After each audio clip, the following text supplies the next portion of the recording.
Continuando o nosso curso sobre musculação para hipertensos, vamos de treinamento aeróbico agora. Nós que já vimos em aulas anteriores a importância do trabalho cardiovascular, né? O trabalho de esteira, o trabalho de bicicleta, o trabalho aeróbico, como considerado até como carro-chefe pela Diretriz Nacional de Hipertensão. Isso porque, pessoal, e a gente já começa com um artigo aí, ó. Olha que interessante.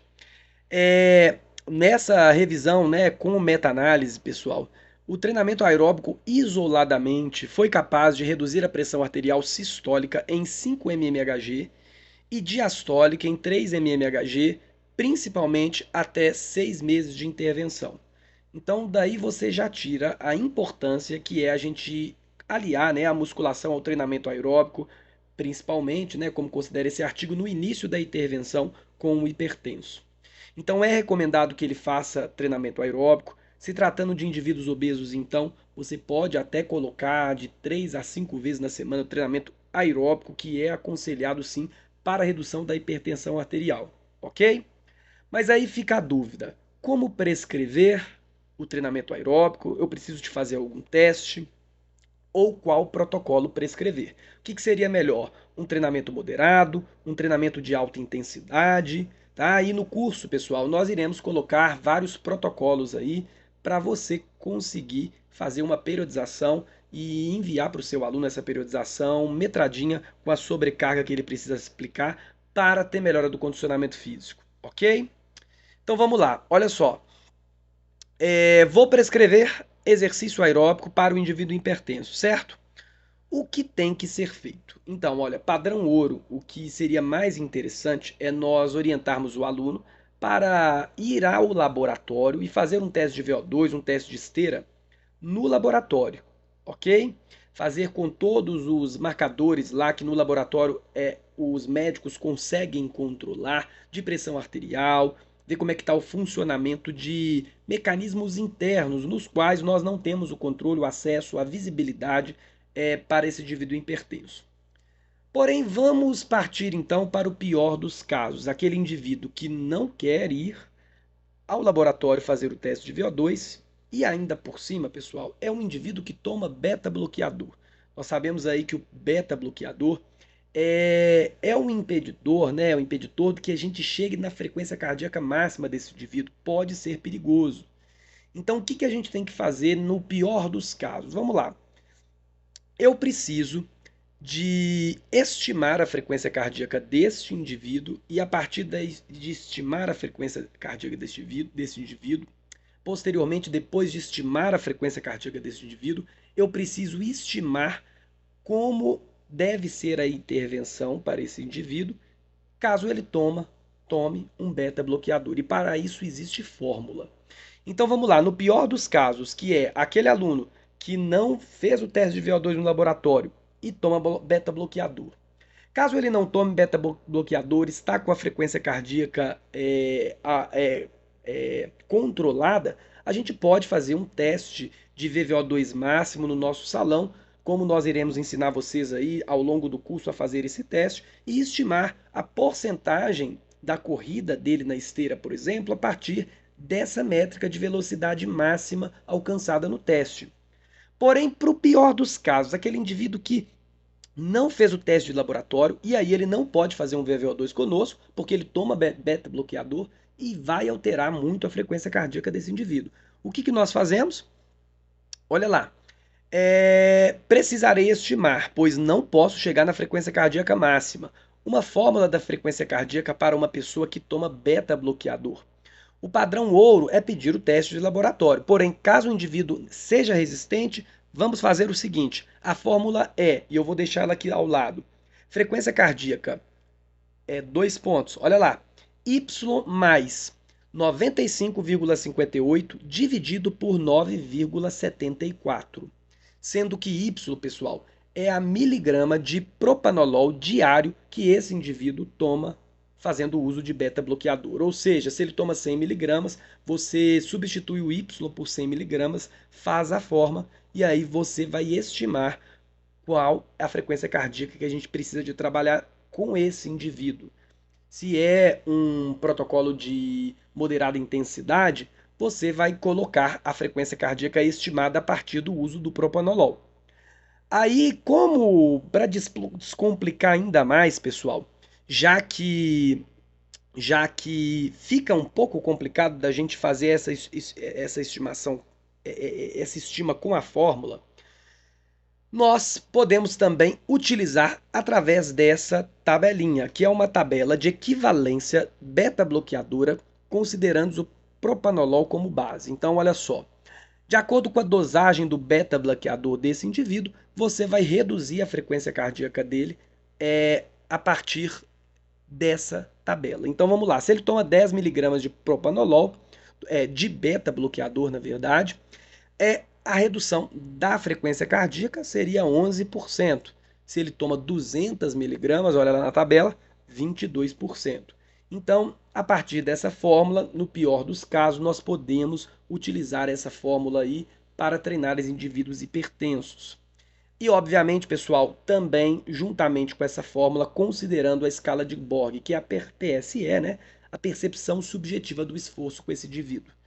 Então, você vai metrar o cardio, você quer que esse indivíduo fique numa zona de trabalho um pouco difícil. E, de repente, esse indivíduo está dando uma nota de 10 na escala de Borg, ou 20, né? Dependendo da escala que você usa, que é algo máximo. Isso é de se considerar que estamos extrapolando um pouco a prescrição desse indivíduo, né? E aí você vai comunicando com a frequência cardíaca desse indivíduo juntamente com a PSE, que é a percepção subjetiva do esforço. Então, no pior dos casos, para o indivíduo que toma beta-bloqueador, que você não pode fazer um teste de VO2 e que ele não quer fazer, né, o teste de laboratório, você pode usar essa fórmula para estimar e conseguir ter segurança no seu treino e também eficiência levar algum resultado para esse indivíduo. Porém, é indicado que você fale com esse indivíduo, insista com esse indivíduo para que ele faça o teste de VO2 em laboratório, ok? Então, vamos lá. O que temos em relação à hipertensão? O que temos em relação à hipertensão, pessoal? Dá uma olhada nesse artigo aí, olha, que vai comparar treinos de alta intensidade, a gente está dizendo aí 75% da frequência cardíaca máxima, do VVO2 máximo, na verdade, e protocolos de moderada intensidade. Então, comparando protocolos de alta intensidade a partir de 75% com protocolos de moderada intensidade. E olha que interessante, pessoal. Depois de 24 horas, os valores médios da pressão arterial sistólica e diastólica estavam muito mais baixos para quem treinou o aeróbio mais intenso, ok? Quem treinou o aeróbio moderado também reduziu, porém menos, de forma significativa. Isso nos leva, né, a crer, né, na verdade não a crer, mas isso nos dá a certeza de que temos treinos de alta intensidade reduzem muito mais o efeito da frequência cardíaca. Então, exercício de alta intensidade, preferencialmente aí maior do que 75% da zona de VVO2 máximo desse indivíduo, produz melhores resultados. E o HIIT então, Pietrini, porque o HIIT é 75%, né? O HIIT chega a 90%, 80%, pode fazer HIIT também? Sim, podemos fazer HIIT. Dá uma olhada nessa pesquisa aí, pessoal, que avaliou indivíduos que treinam HIIT comparado a indivíduos que treinam aeróbico moderado. E a redução foi maior em quem treina HIIT. A conclusão é que os indivíduos que treinam HIIT, frequência cardíaca VVO2 máximo lá para 80%, 90%, aí, ó, 90% como mínimo, da frequência do VVO2 máximo de trabalho, vocês receberão os protocolos aí para trabalho do HIIT, eles reduziram mais do que um aeróbico de moderada intensidade ou aí uma zona de 75%, como a gente viu no artigo anterior. Ou seja, é indicado que você trabalhe o HIIT com seus alunos. Sim, você deve trabalhar preferencialmente aeróbio de alta intensidade com seus alunos, ok?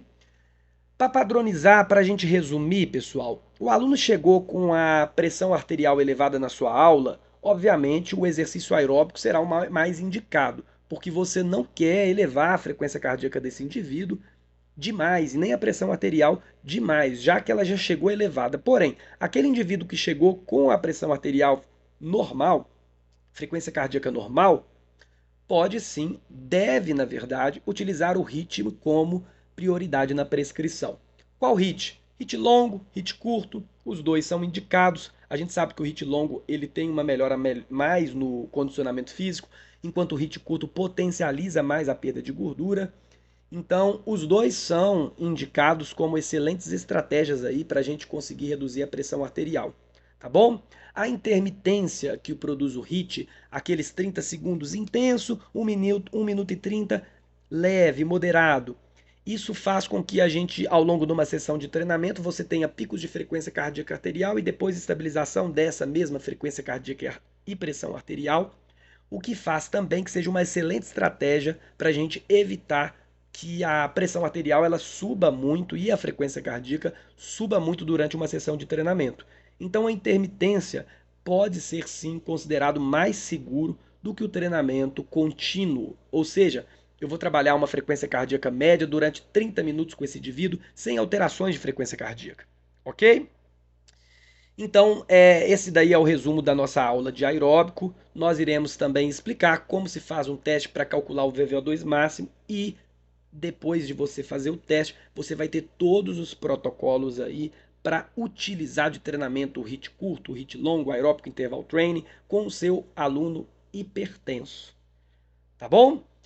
Então, agora você vai ficar aí com a próxima aula, que é o treinamento combinado. Como que a gente pode aliar musculação com o treinamento cardiovascular, os efeitos positivos que isso dá na redução da hipertensão arterial. Um abraço!